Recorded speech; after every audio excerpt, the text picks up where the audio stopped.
Thinking about a career as a professional airline pilot? Well, we're going to cover all the different paths in the hangar.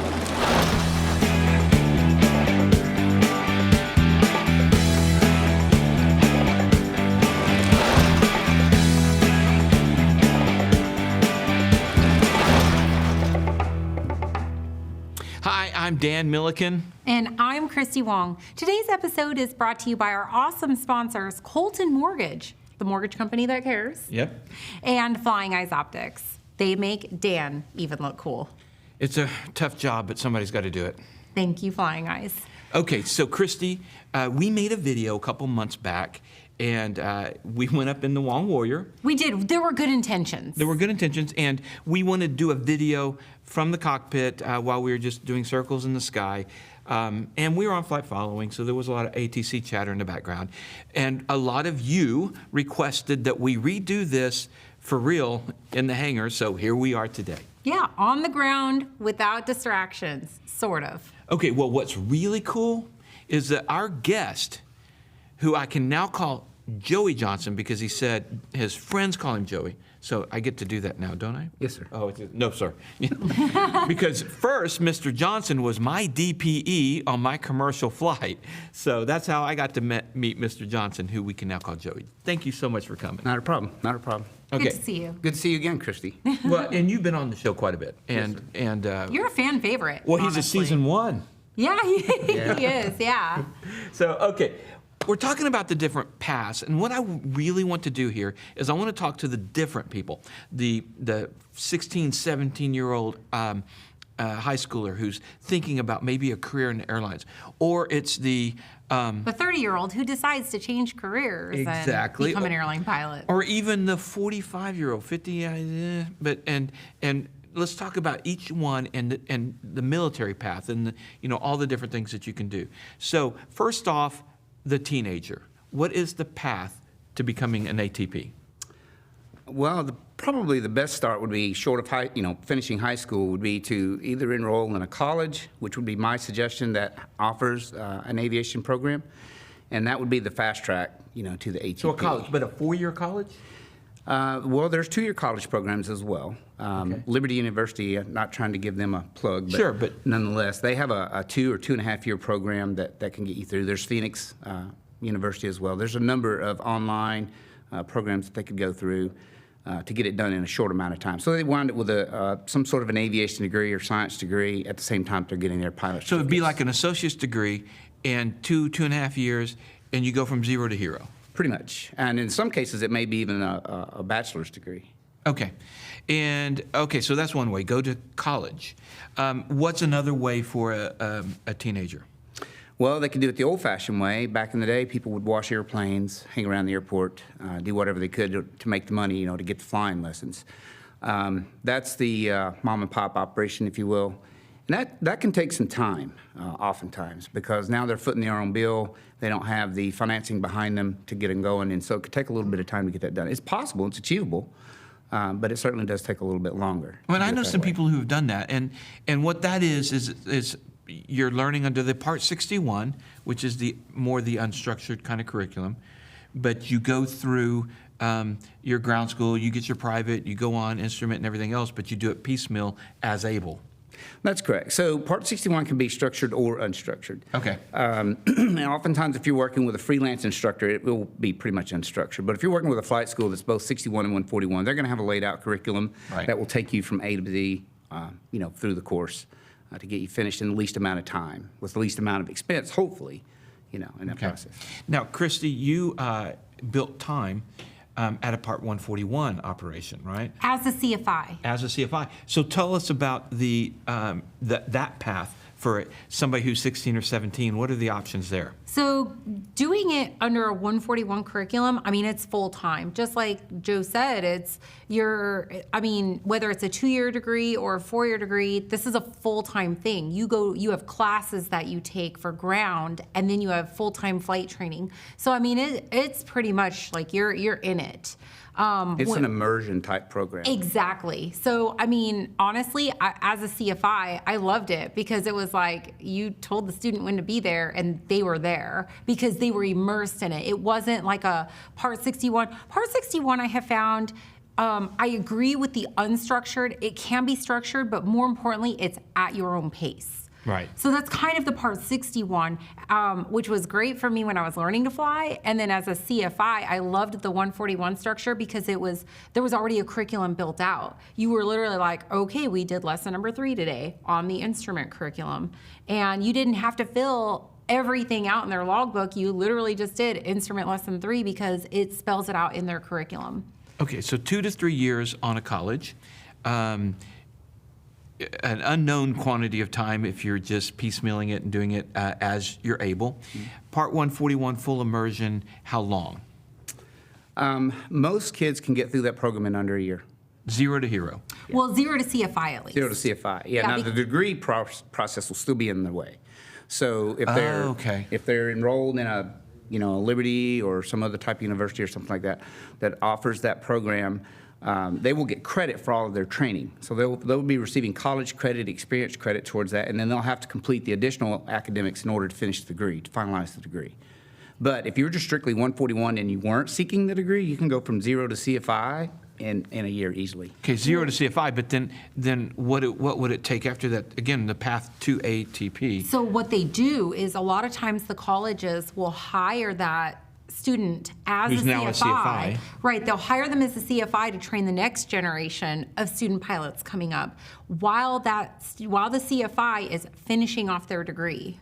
So they've still got, and oftentimes they'll have, a year or 2 left with the college finishing out their degree. And so they'll work as a CFI to build the rest of their flight time. Building their time and completing their degree. Exactly. And a lot of times, too, they can get paid to do that, which helps them offset the cost of obtaining their degree. Correct. In today's shortage with pilots, the airlines actually are stepping into the flight schools now and offering them conditional employment offers. Oh, wow. Saying that, if you work here, build your time, and you keep your nose clean, so to speak, you have a job waiting on you once you reach the magic number. So if they're in a 4-year degree program, that's going to be 1,000 hours restricted ATP. If they're a 2-year, it's 1,250.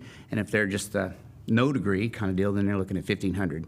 Okay. And these are called cadet programs, yeah. typically. And that's what you went through. So mine was a little bit different because I wasn't in a college when I did it. But yes, I did go through a cadet program where they hired me. I had effectively a job offer that said, look, we'll hire you as a pipeline instructor if you work at this flight school and help train up these pilots. So I actually got paid through a 141 flight school. And I had the job with the airline, but my official title, I had a job as a first officer waiting, but my official title with the company was pipeline pilot. Flight instructor. Exactly. Okay. But I will say there's been a lot of debate on whether or not to go through like a 2-year degree program versus a 4-year degree program. Right. And I've gone back and forth, but I think I've formulated an opinion on that. All right. What's your opinion? Opinion alert. Okay. So most of the airlines now do not require a 4-year degree, especially with the upcoming pilot shortage. This is true. Yeah, the pilot shortage, they're saying, I think I read something recently that said by the end of this year, we're going to be like 10,000 pilots short or something. So most of the airlines have dropped their degree requirement. So when you look at it, you go, okay, let's just do some quick maths, okay? Mm-hmm. If you go to a 2-year degree program, you need 1,250 hours for that restricted ATP. You go to a 4-year degree program, you need, you can get to 1,000, right? So that's a 250-hour difference. Joe, on average, how many hours does a CFI fly? On average, 75 to 100 a month. Exactly. Oh my gosh. When okay. I was a CFI, I was flying 100 hours, on average, 100 hours per month. So you're looking at a difference of... 2-year seniority. Right. Exactly. Oh, yeah, that's a really good point. Yep. You do the 2-year college versus the 4-year person who thinks they're better than you, but you're going to have 2 years of seniority. Well, no, that's correct. So now all you're doing really is decreasing, by a factor of 2.5 months worth of flying. So if you go get that 2-year degree, then you're literally you're obtaining 2 years worth of seniority. This is correct. Wow. Okay. All right. So that's 3 different paths. Now let me ask you this: what is the military path? So the military path is going to involve some college because most of your branches of the military are going to require you to have a college degree to be an officer, with the exception Because of the Army. only officers fly. Yeah, because typically only the officers fly. The Army does offer a warrant program, which doesn't necessarily require you to have a degree, but you're going to get the additional training that you need to be an officer, as a warrant officer. So that's going to, you're going to wind up either in an ROTC program or you're going to straight enlist, if you will, with the plans to go to flight school and OCS, Officer Candidate School. And then once you complete that training, which depending on who you're talking to, which recruiter you're talking to, the washout rate can be really high or it can be really low. It depends on what their numbers are for the month, right, and who they're trying to convince to go. But nonetheless, once the pilot training is complete, and on average, it's a 6 to 8 year commitment to the military, and there's no guarantee at this point in time because of the shortage what job you'll actually get to fly. Right. So you can plan this military route, and they give you a ticket to submarines or something, and you're not even going to get to fly. Well, but, I mean, I'm just. I get That's what like you're the saying. opposite of flying. Yeah. Well, I was trying to think. Yeah, what's the opposite of flying? But just because they. Well, the point being is that you could wind up actually in a cockpit or you could wind up at a desk flying a drone. Oh, right. That would be the differences. And then, or maybe you wanted fighters, but you got cargo. Okay. Now, I will say this, as a plug for the military guys. They do give some really good, intense training. So those guys are sharp coming out. And the airlines, without a doubt, will hire them. Right? So unless they've got a really, really something bad in their record, it's almost a shoe-in that, once they come out of the military, that the job's there waiting for them. They just simply need to apply. However, that 6 to 8 years is seniority, which now they're going to be swinging gear for Christy instead of her swinging gear for them. Right. I like Interesting. I like that Swinging gear idea. yeah. All right. So to recap, the military, you have to pay for your college, but really the military will pay for your training, which is the difference between all the others. And they may even cover your college. There's scholarships out there. If you do that. So it for those who can't afford it, it's a real possible path. If you want to, if you're a 17-year-old and you're thinking about flying and wanting to be an ATP, military is and you don't have any money, military is a very viable option. Very viable option. Okay. Good. There's actually another option as well. Okay. Which is it's like a 141-61 hybrid ATP flight school, and flight schools like them. It's a full immersion flight school, but a lot of those schools will operate under Part 61.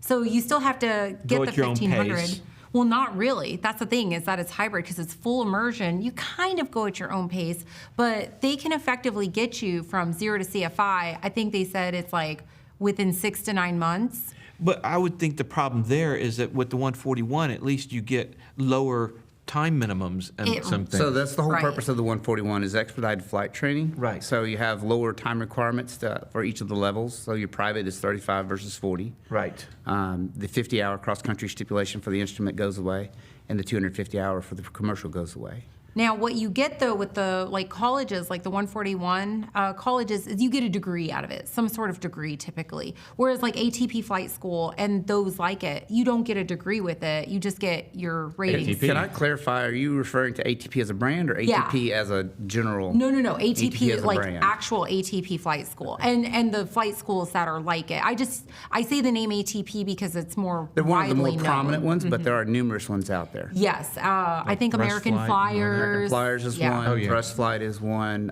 Okay. U.S. Aviation is Yeah, one. exactly. So. Okay. All right, so that's for the teenagers and the 20-year-old something or whatever. Okay, Christy, the 30-year-old, as you said, who has a career, but says, you know what, I've always dreamed of flying. That's what I need to do. What are Yeah. the paths like?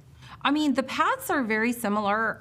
If you really wanted to, you could go back to college, but I had my degrees already and didn't feel that that was necessary. I did something a little bit different. I joined a flying club, and I went the Part 61 route. I got a wild hair and was like, I'm going to buy an airplane, and bought the Long Warrior and did a majority of my training in that airplane, Part 61, using CFIs to train me in that airplane. So that's actually a really viable route. Yeah, if you're 30, maybe you've made some money. Yeah. And So- you're not the starving 19-year-old. That's basically where I was at. So we were having this conversation earlier with other guests, but Honestly, it was about determination and sacrifice. As you know, I drive a 2004 Honda Pilot, Rhonda the Honda. I love that car. But in 2017, as a student pilot, I came down to a choice. I was like, well, my car is getting up there in miles and years. What do I do? Do I buy a new car or do I buy an airplane? Yeah, do you buy a $60,000 car or do you buy a $60,000 airplane? I mean, honestly, that's what it came down to. Yeah. And I was like, airplane. And I still drive that 2004 Honda Yep. Pilot. And I love both my car and my airplane. And I mean, it really is about your personal situation, of course, but it's about the choices that you make that lead you there. So instead of getting the new iPhone every year, instead of buying the new car, instead of going out all the time. There's definitely sacrifices that'll have to be made. You know, Absolutely. If you're a married couple, you know, and if you're two income, then that makes it, of course, a lot easier. You're just losing one of the incomes. But by the same token, you know, someone's going to still have to tend to the kids, pick them up after school, take them to their extracurricular activities and those types of things. So there's still those factors that would weigh into the person who's doing the career change midlife, so to speak. But it is absolutely doable. And if you have the wherewithal, meaning you've made the money, or the dual income or the single income is adequate, then oftentimes it's just as feasible for a midlife to dive into a full immersion school and get knocked out as quickly as possible. Absolutely. And I've known people that did that, That as have well. done that. I knew plenty Yeah. of people that have done that. Or Okay. you're crazy like me and you basically fully immerse yourself into it, Right. you know, just kind of on your own. But some, you know, a lot of people need that, like, they need that structure. And so they go into that full immersion program and they bang it out. It's doable, but it takes sacrifice. All right, the 50-year-old. Okay. Let's, Are we talking about me now? No. Well, actually, you know, as I got into flying, I mean, it was just a temptation for just a fleeting moment. But I really love what I do, so it's not like I have a job that I don't like. I have a job I love. So leaving that to go fly, you know, professionally just didn't make sense for me. But had I done it when I first started, I started flight training at 49. So had I gone for an ATP route and a career change at that point, is it realistic? Because what we're talking about here is the ceiling, the 65-year ceiling. Yeah. So, and, you know, how long are you going to fly? When does it become, how old can you get before you go, you don't have enough time? So, okay, there's a lot of factors that will weigh into that. Right. Okay. The biggest one, of course, is financial. You know, do you have the wherewithal to stop what you're doing and start over, you know, at Right. that age? You know, is your retirement where you want it to be at this point because you may be dipping into it to finish your training? What's your health like? There's plenty of people that I'm finding that are in my age range that are starting to encounter health issues that are giving them medical problems. So the short-sightedness of it would be that you invest all this time and money, anywhere from 2 to 3 years of your life, getting where you need to be marketable to an airline, and then you have an aneurysm or a mild stroke or a mild heart attack or diabetes sets in or a kidney failure or something of that nature or some form of cancer that's not mild but yet strong enough to kick you out of a medical. And now all that was for naught. So that's the downside. That would be worst case scenario. Best case scenario, you get through your training, you get on with the airline, and they're in a rapid expansion, and you make captain in 2 or 3 years, and you recoup the money you lost in that 5 years getting there. And you'll maybe get 10 years with the airline. 10 years is really, unless you're setting left seat at a main line, is not going to be enough to recapture. 10 years at a regional is not going to recapture what you gave up to get there. So those are some considerations, you know. All right, things to think about. consideration. So probably, you know, by the time you're hitting a number that starts with a 5, it may, you know, it can be done, certainly. And if money doesn't mean anything to you, it certainly can be done. It is absolutely doable. Not only that, the airline is not the only option. So we're talking about ATP, i.e. Airline Transport Professional. The name in and of itself implies that we're talking about airlines, but there's also corporate options out there to you that you can fly well beyond 65, health permitting, and continue to make that money. I know plenty of airline pilots that have retired to take corporate jobs. And by corporate, so but is it not 121? It would be 135, or is it corporate 121 jobs? So in most cases, it's corporate 91. Oh, okay. Part 91. So Which is what I used to fly Yeah. when I was flying corporate.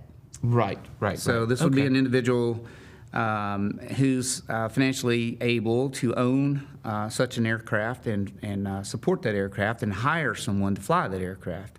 So you're their taxi driver. And you're kind of at their fleeting whim. That's the downside of that. They decide they want to go to the Bahamas this weekend. You're going to the Bahamas. Now, that sounds all fine and dandy, but then when they want to go to Eugene, Oregon for the weekend, you're going to Eugene, Oregon for the Or weekend. Williston, You North know- Dakota. Yeah, exactly. And here's the deal with that. There's pros and cons to both airlines and corporate. I get asked that all the time. I was very fortunate to be able to experience both and make a decision that aligned with my value system. And everybody's got different value systems. So just because I have an opinion about the airlines versus corporate does not necessarily mean it applies to everybody. But for somebody that's in their 50s that wants to fly, that is a really, really A really good viable option. Yeah, it's a viable option for them. I've actually had a couple of students that started, flight training in their 40s, upper 40s, and they love it. And they're working toward their certificates so that they could become professional flight instructors, professional corporate pilots. They don't necessarily see the airlines as a viable option because they don't want to be junior FO reserve at the regionals. LaGuardia. Yeah, right. But they see themselves, flying a Learjet, flying a Citation, flying those King Airs. That's a really, really good option for those individuals. Okay, and you brought up something a little bit ago that I think would be really good for anybody who's thinking about starting from zero to get to that, whether they're 17 or 50, is the first class medical. If you're starting as a student, you don't need a first class medical, but I've heard it's a good idea to go ahead and get it initially. Absolutely, it's a good because idea. there are plenty of stories out there, somebody who did a third class, and they Only to find out later they couldn't pass the first. exactly, and now all that time that they spent and all that money and everything else is wasted. That's correct. So in today's medical world, with the technology that we have, oftentimes a lot of that can be overcome. In times past, not so much. But today we're finding that a lot of medical waivers are being issued for things that in the past would not have been issued. okay. And here's a surprise I'll spring on you that we just got is that DPEs are now going to be allowed to do special medical flight tests in the very near future. So What does that mean? that would mean, say for example, well, I'll use a very simple one, you're colorblind. Okay. So you have a restriction on your license that says, or your medical should say, that says no night flying. Okay. Because you're colorblind. So in order to get that restriction removed, you would need to demonstrate that you meet all the color requirements, if you will, of the medical flight test in order to get the restriction lifted. In the past, you would either go to an FAA-certified eye examiner or you would go to the FSDO and they would conduct a medical flight test, so to speak, and lift that restriction. So what that would mean is, in most cases now, is you would contact the DPE who has that authorization on his CLOA, schedule an appointment, and then he would administer that test for you. Oh, wow. In most cases, the colorblind test is a matter of sitting down with a sectional, identifying the magentas, the greens, the blues, et cetera, and then going to an airport and identifying light gun signals from the tower. Wow. Okay, that's great. That'll be really cool. And that should really help. Well, that'll certainly ease the backlog. Because Yeah. if as anyone knows that has had a medical issue, trying to deal with Oklahoma City, not that it's a bad thing, but they're just inundated. Yeah. So trying to get through that process can take months, if not years, okay, sometimes. All right. That's a great quick overview of the different paths that you can take or one can take to get their ATP. Joe, what path did you take? I knew that question was coming. So, well, I was a product of the 80s. In the 80s, there was a shortage as well. So 40 years ago, there was just as big of a shortage then as there is now. And so my process was, at the time, I was going to enroll in college. I was going to go the military route, ROTC, 4-year degree, Air Force pilot, fighter pilot, airline pilot. That was my plan. I got to the medical portion of the military, and for whatever reason, they thought I was flat-footed. I didn't know I needed to have arch in my feet to fly an airplane, but apparently you do. Oh, wow. Yeah. So that kind of killed that route, and now I'm back to, okay, we're going to go the civilian route, and I will enroll in college in an aviation degree program. As Christy mentioned earlier, the 2-year versus the 4-year. As I got into this thing, I began to realize very quickly seniority is everything, and I need to get my ratings and get moving. So I dropped out of college, walked away from a full scholarship Oh, and went wow. to an ATP type school that she mentioned earlier. And I already had my private rating or certificate, so I picked up my instrument, my commercial, my CFI, my multi-engine. I began to work at the flight school, picked up my II, my MEI. At the age of 21, I had reached my 1,500 hours because I started when I was 17. So I had 4 Right years working right out the gate. out of school. And so at age 21, I took a special flight test to receive my ATP. Back then, they didn't give you restricted ATP as they do today. They give you a letter that says, when you get old enough, we'll give you your license. So when I reached 23, I took that certificate to the GATO, which is what they were called then, General Aviation District Office, and received my ATP. Prior to that, I flew corporate to continue to build time, pick up a little bit of turbine PIC here and there, and then went to the regionals, and then from the regionals to the main line. So that was my route. And Chrissy, of course, your route. Yeah, Part 61, and then I did not want to be a CFI, but I looked at my options and decided being a CFI was probably the best route. Glad I did. A lot of people, I see so many people that were in my shoes. They're like, I really don't want to be a CFI. Best thing that ever happened to me, though. Yeah, you love teaching. Oh my gosh, I love it now. I absolutely love it. Joe's actually conducted check rides for students of mine, and I'm thrilled. Like, the whole process now just absolutely thrills me. And he's saying, Chrissy, I need to talk to you about. No, I mean, it was great because it forced me to stay proficient with the regulations and the maneuvers and just everything about it. It made me a better pilot overall. It was gratifying, you know. But anyway, so that's how I built the majority of my hours. And from zero to hero, which hero being the ATP. The 1,500 hours. I hit my 1,500th hour on the 3rd-year anniversary of my first flight lesson. So 3 years. 3 years. And I could have done it sooner. I did it a little bit backwards. I do everything backwards, apparently. I actually, because I was so hesitant to be a CFI, I took a job doing corporate flying first. And corporate flying, you do not build time very fast at all. It's so slow. And I was actually flying a lot, but it wasn't CFI fast. It wasn't like... It was 20 to 30 hours a month versus... It was like, I would say it was like 30 to 50 hours per month. But certainly not 100. Right, not 100. So I built time a lot slower. If I would have just gone CFI and built that 100 hours a month, I mean, I could have been done easily within 2 years. Easily. But, yeah, but that was the route that I chose at the time, which is fine. We all find our own paths, and that's what I did. I got into that cadet program, flew as a CFI, flew the Long Warrior, you know, on the side. And then when I hit my 1,500 hours, I actually, funny enough, I had one student that I was finishing up at the flight school I was working for, and I couldn't leave him. I wasn't just going to bounce. So I actually finished him up, and then I went to start the airlines. All right, very good. Joe, thank you so much for coming out. Not a problem. So, all right, you guys, you get to pick your path to ATP should you want to do it. So we wish you all the best. And the aviation community wants to see you successful as well. So we're all pulling for you.